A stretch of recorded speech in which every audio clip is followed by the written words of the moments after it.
Are you tired of running to the lobby to see if your next appointment has arrived? Would you like a more discreet, stress free way for your clients to check in? Take a deep breath. The receptionist for iPad empowers your practice to create a Zen like check in experience. This episode of the All Things Private Practice podcast is sponsored by the receptionist for iPad. It's the highest rated digital check in software for therapy offices and behavioral health clinics, used by thousands of practitioners across the country, including Dr. Ajetta Robinson, our guest on this podcast back in episode 29. The receptionist for iPad is a simple, inexpensive way to allow your clients to discreetly check in, to notify providers of a patient's arrival, and to ensure your front lobby is stress-free. The software sends an immediate notification to the therapist when a client checks in, and can even ask if any patient information has changed or needs to be updated since their last visit. Sign up for a free 14-day trial of the receptionist for iPad by going to thereceptionist.com/private practice. When you do, you'll also receive a $25 Amazon gift card. Hey everyone, this is Patrick with the All Things Private Practice podcast, joined today by a good friend and colleague, Uriah Guilford. Did I just say your name right, Uriah? You sure did. Okay, perfect. He is the owner of The Productive Therapist, and he has a group practice as well out in California. We are going to talk today about outsourcing and all things psychology and emotion behind it, and his philosophy of get more done so you can have more fun. So Uriah, I'm really happy to have you here. Yeah, thanks for having me on your show. Appreciate it. Yeah, for sure. And, I was just on Uriah's show about 2 weeks ago. So this is kind of a cool experience. I met him in Asheville a couple of months ago when he was passing through. Really cool guy, really, really invested in helping group practice owners make their lives easier. And I think we need that in our lives. So can you just tell us a little bit about, outsourcing and how that's come about as a passion for you? Definitely. Yeah, so it really is one of my favorite things to talk about, all things outsourcing and delegating. And that is what Productive Therapist does. And I was thinking it either is because I'm very, very smart or because I'm very lazy. And it might be, Could it be both? it could be both. It could be a little bit of both. Yeah. In a former life, I was definitely an underachiever, sort of master procrastinator. And then somehow I evolved into the version of myself that I am now, which is like a master delegator and, multi-business owner and all that kind of stuff. But I just love the idea of getting the support and building a team around you so that you can accomplish a bigger purpose. Because you really can only do so much by yourself. And that's pretty much how all of us start out as therapists. We don't necessarily come shooting out of grad school with we want to take over the world in a certain sort of way or help the world, but we don't necessarily have a grand plan about how we're going to do it. It's kind of like, I'm going to hang my shingle and I'm going to go out there and do some good work. But as you progress as a therapist, generally speaking, you kind of get more ideas about who you are, what you want to do, who you want to serve. And I think for a lot of us, and certainly people listening to your podcast, Patrick, people have sort of a growing vision for what they want to do and what they want to build. And I'm definitely all about helping therapists prevent burnout and still accomplish their goals and build a life they love. So that's that's what it's all about to me. That sounds pretty damn good to me. And you're so right. I'm just thinking about what you just said about shooting out of the cannon, so to speak, out of grad school. And maybe you leave your agency job, maybe you go right into private practice, whatever the case may be. And yeah, outsourcing isn't really on your mind, right? Because maybe you don't have your vision. But more importantly, for the most part, for most of the people out there, including myself, you didn't have the money, right? Like to really reinvest into a support system in your business that could help your business grow. And I think a lot of the time people associate outsourcing with financial drain and stress and feeling like, how can I pay for something like this? And in reality, what I hear you saying and what I believe as well is that outsourcing actually helps you bring in more revenue in the long term. It just may not be a short-term immediate solution. So true. And also loss of control, right? Like, oh, that's going to be I struggle with that for sure. But that's going to be very expensive and nobody's going to do it as good as I do. I'm going to lose control. And who am I to have an assistant, for example, right? Like, who am I to imagine that I'm so important that I need somebody else to come in and do these things for me. So yeah, there's a lot of psychology wrapped up in the challenge of beginning to delegate and outsource so that you can do bigger and greater things. Yep. You're spot on. And the control piece is huge, and I know I struggled with that in the past too, where I was like, okay, I'm growing, but I don't want to hand this over. Like, yeah, a biller would be really nice, but nah, I can do my own billing. I hate it, but I should still do it. Um, I have this coaching business, but it's not really big enough, but a VA would be helpful to like help me with things I don't really know how to do, but I can't really afford to pay someone to do those things. And I can tell you that the single most important reason for me sitting here with you, having a podcast, having everything else that I've created this year is because of my VA that I've hired, Hmm. because she is just so damn important to my growth, to my ability to step away, to my ability to focus on the things that I truly am passionate about. And she can focus on the things that she is truly passionate about. And that makes really good teamwork. And I couldn't have done that if I maintained that thought process Absolutely. of like, I can't do this for me, or I can't afford this, or, I can't relinquish this control. How did you kind of bust through that? Or was it a challenge at all? It was definitely a challenge. I think I realized like when I started as Casale coaching before I rebranded to all things private practice, I was running 6-week courses, 6 people at a time. They were filling, which was kind of cool. And I was starting to develop a reputation. And, I'm not good with the graphic creation or like web design or any of that stuff. And I found myself like feeling really overwhelmed so often and being like, I don't know what to do. Right. Like Hmm. I don't know how to do this stuff. I feel a little embarrassed by it. I need to ask for help, all those narratives. And I ended up going on a VA Facebook group. I didn't even know you existed at the time. And I found like 50 of them who sent me resumes. I didn't know what I was looking for. So I didn't have like a good structure in mind to say, this is actually what I need from you. And I ended up hiring someone that lived in Ireland because they lived in Ireland. That was the only reason. I did not know like what she could and could not do for me. She lived in a van and would text me very often. The internet cafe that I was in kicked me out because I hadn't purchased any coffee. I'm going to be driving 45 miles to go find the next one. Oh And my I'm just gosh. like, okay, this is not working for Oh me. my Like, gosh. lesson learned, right? Like, this was a mistake. But that is how I broke into, okay, I need to have some support here. That's something. Yeah. The whole process, like, yeah, figuring out that you need help and then coming to terms with all the things that that means is definitely phase one. And then phase two is like, well, but then who and how and what, you know?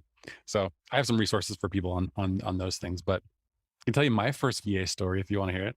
Sure, absolutely. I don't know how interesting it is, but it's kind of unique. Essentially, back in I think it was 2012, 2013, I found a business coach that I connected with and really liked. She happened to be a psychologist in private practice as well, and started working with her. And I just noticed that in the process of scheduling my calls with her and getting various things done, she had an amazing virtual assistant named Gina. I was like, wow. So I started talking to my coach about her assistant.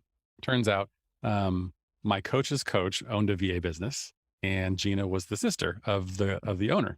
Long story short, I actually started working with Gina when I was a solo practice and I was getting busy, and I literally started working with her, I think 5 hours a month.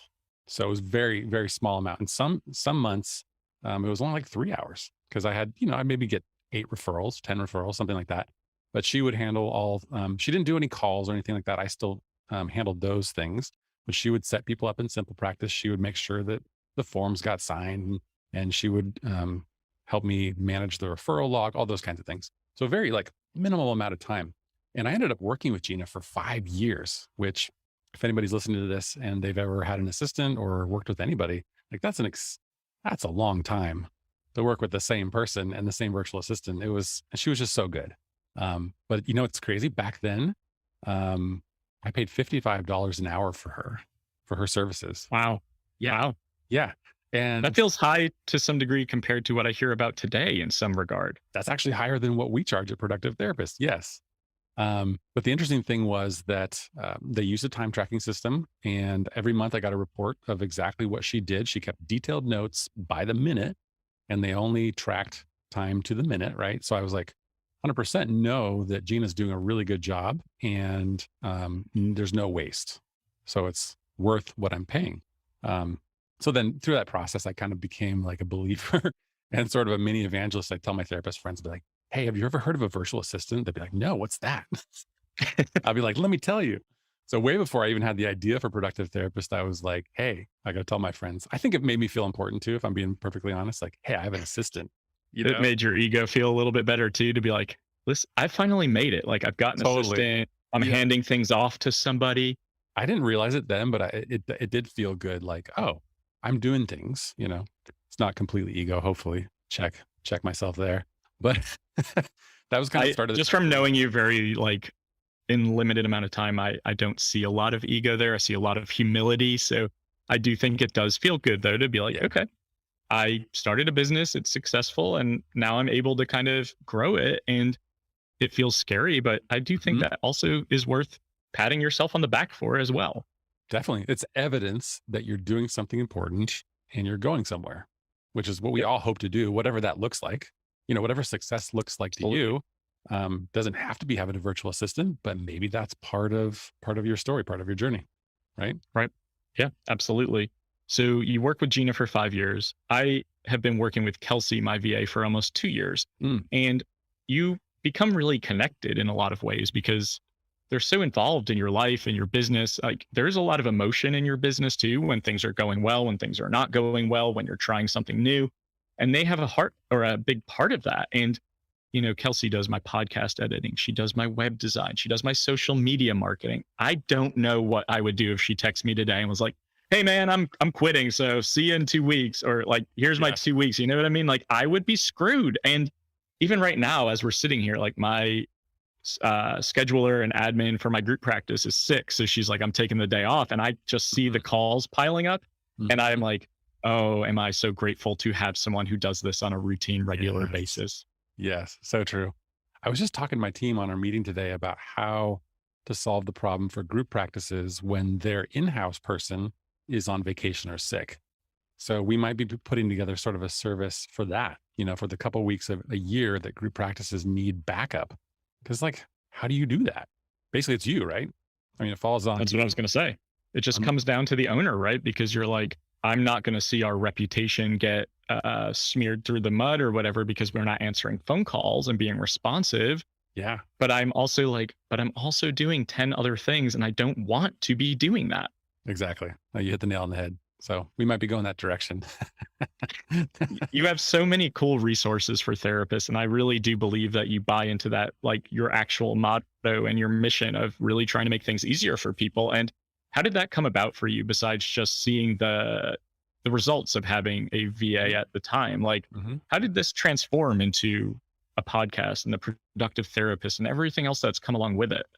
Yeah, to be honest with you, Patrick, like all of my quote unquote successes, I don't need to put quotes around them. All my successes, I just removed the air quotes, um, have been a genuine surprise and like a sort of a development of just, you know, me growing, honestly, and kind of doing what was scary and failing a whole lot, right?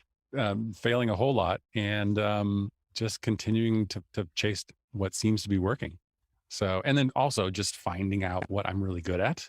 And at some point along the journey, I figured out I really love business and marketing. Whoa, that's a surprise. Okay. I actually like building businesses. I like hiring people and supporting them and helping them be successful. Oh my gosh, that's interesting. Okay, let's do that.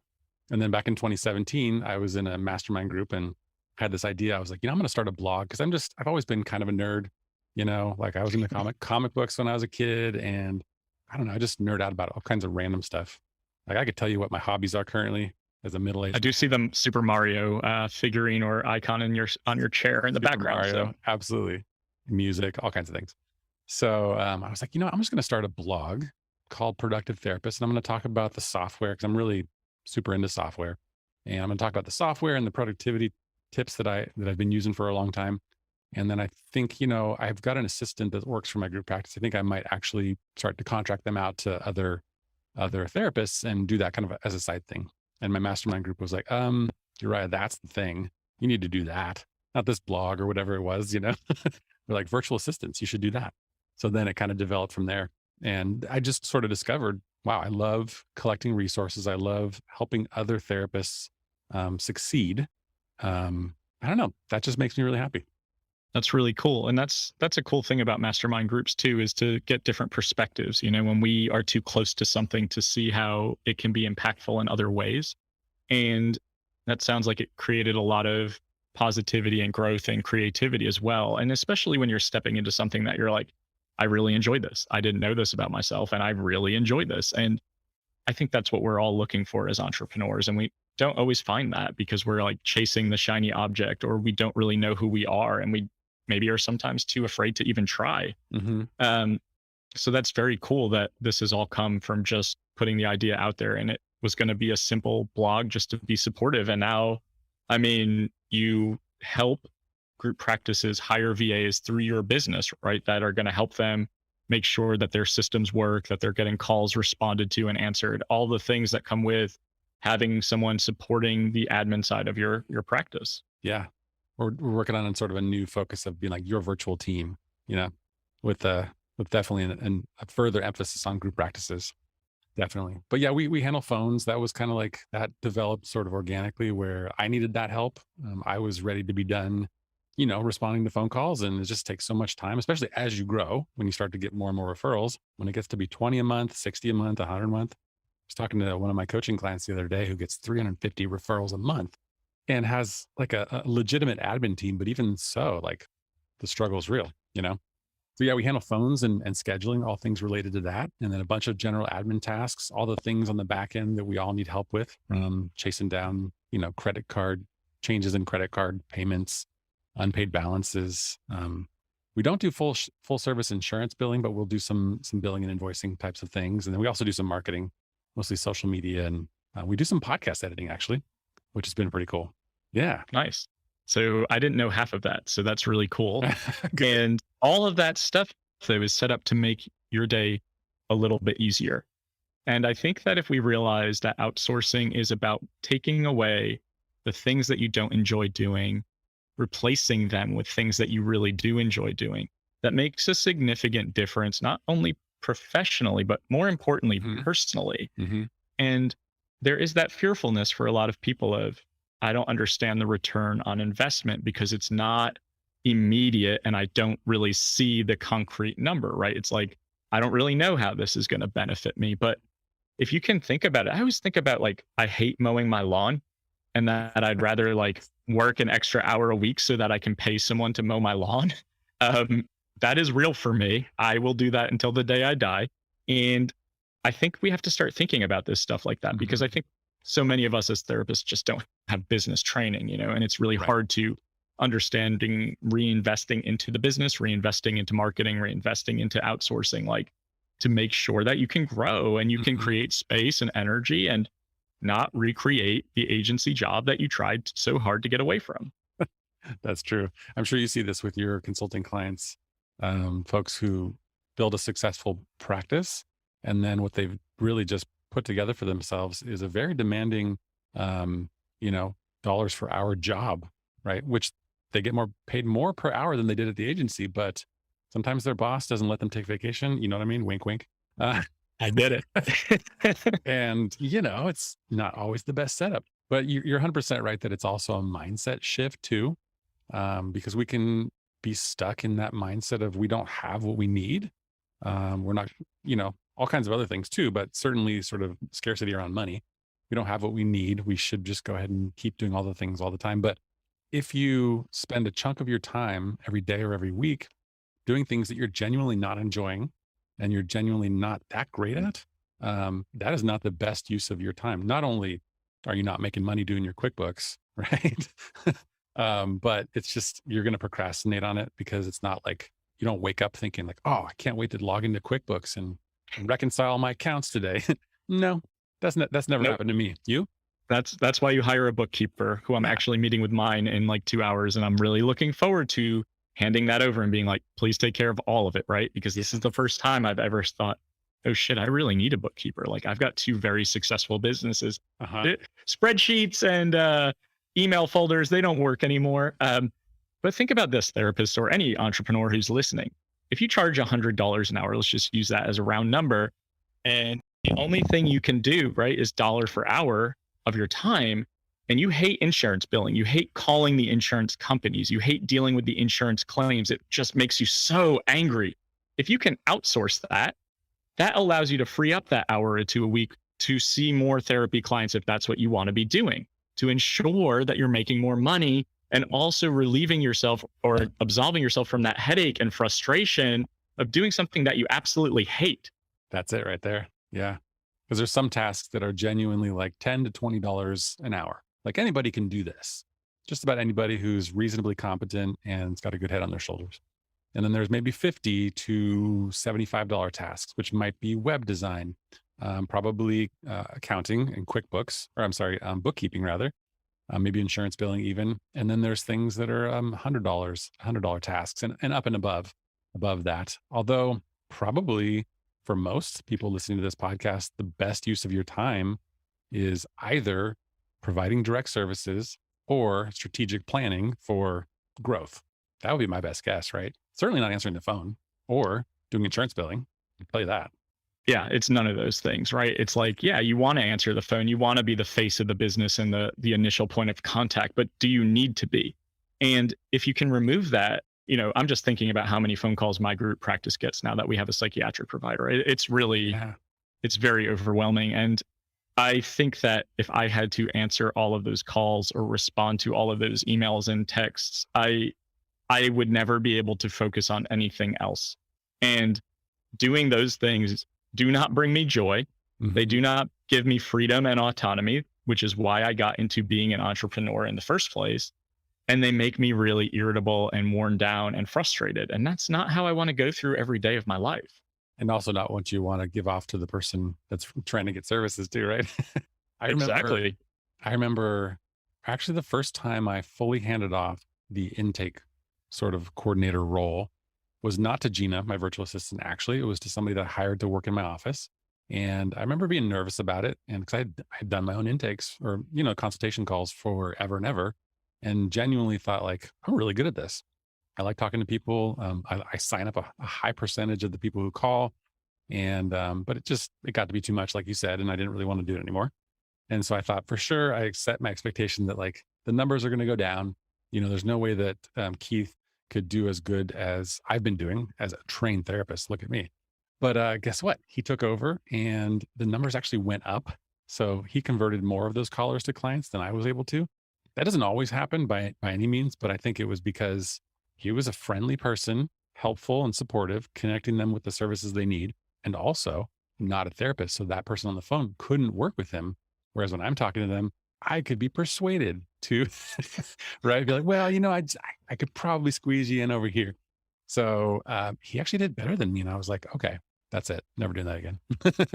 That's probably so relatable for a lot of people out there. And, I think also there's a piece of this where not only is it about relinquishing control and saying, I think I can do this better or whatever the case may be, but it's also good leadership to say, I trust the staff that I hire. I am not going to micromanage them because I'm going to have good systems in place to be able to support them. And I know you help people with that too. And I think a lot of group practice owners struggle with onboarding and hiring and processes in general and systems. But Katie Lemieux's a good friend and she preaches systems. And I'm starting to buy into what she's selling because you really need things to flow well. Otherwise, your day just feels like chaos. Yeah, 100%. I haven't talked about this in a little while on my podcast, but I like to follow the 3 keys to productivity, which are, and there's lots of frameworks, right? But I like this one. It's particularly simple: elimination, automation, and delegation. So pretty straightforward, but anything that you can just absolutely take off your list or your calendar and just not do because it's not the most important thing, boom, you just saved yourself a bunch of time right there. And then automation, anything that you can cause to happen automatically, oftentimes with technology, right? Is just going to save you a bunch of time. And then delegation, the obvious one.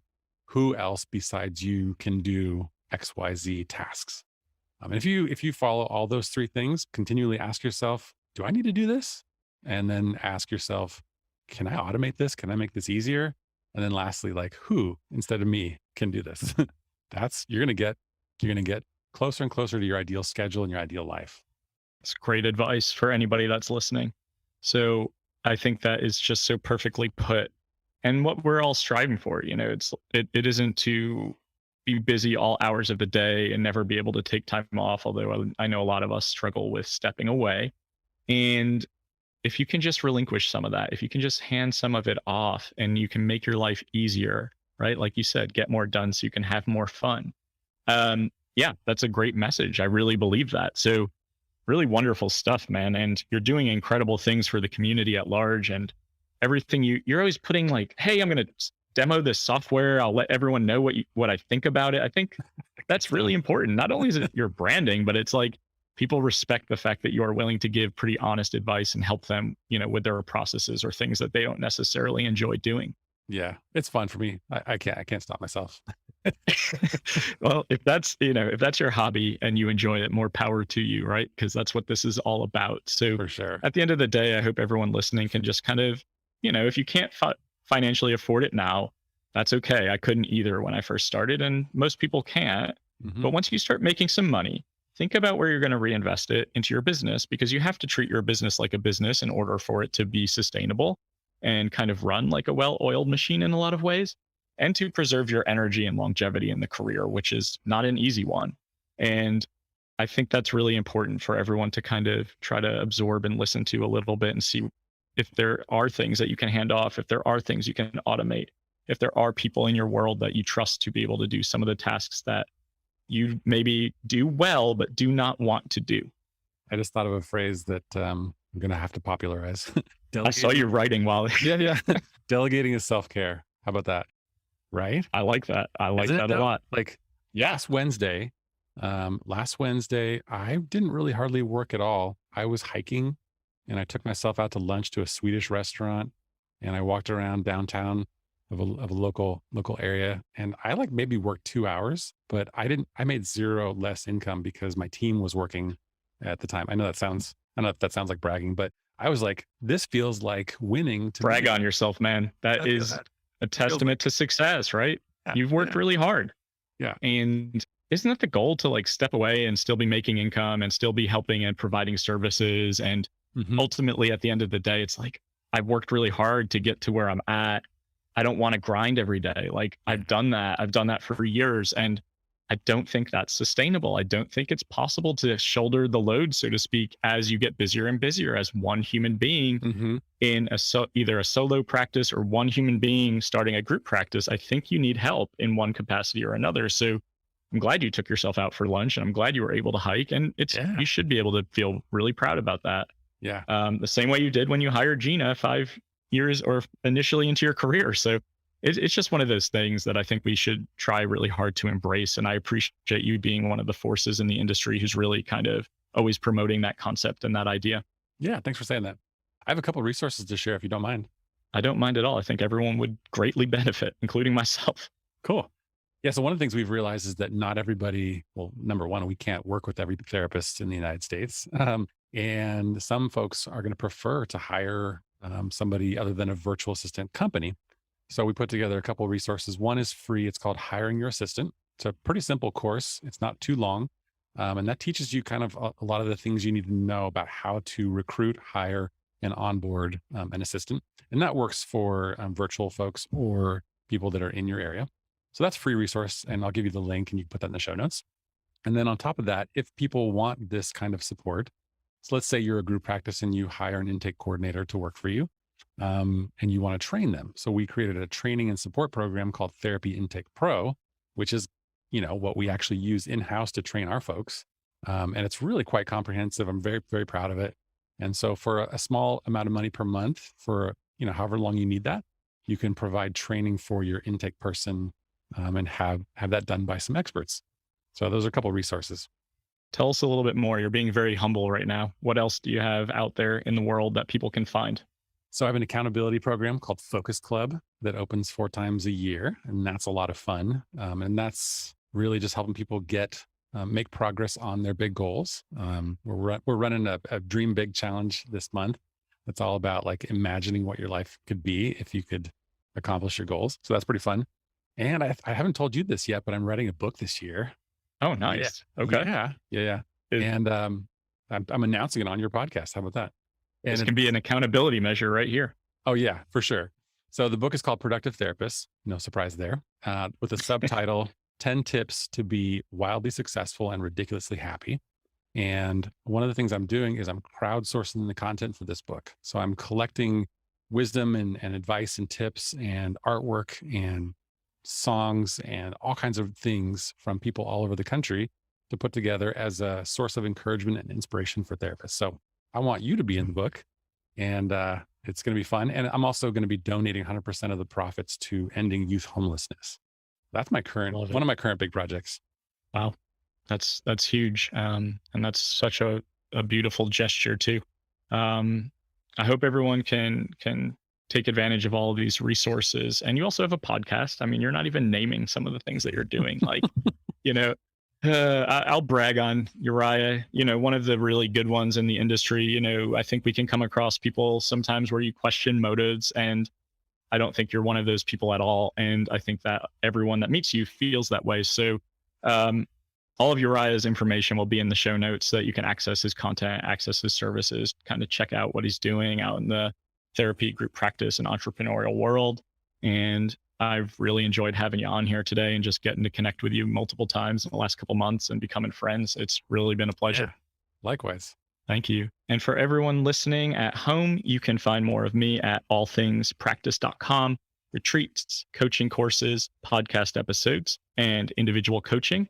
The podcast can be downloaded, liked, shared, and subscribed on all major podcast platforms. And you can find my Facebook group at All Things Private Practice. Thank you so much.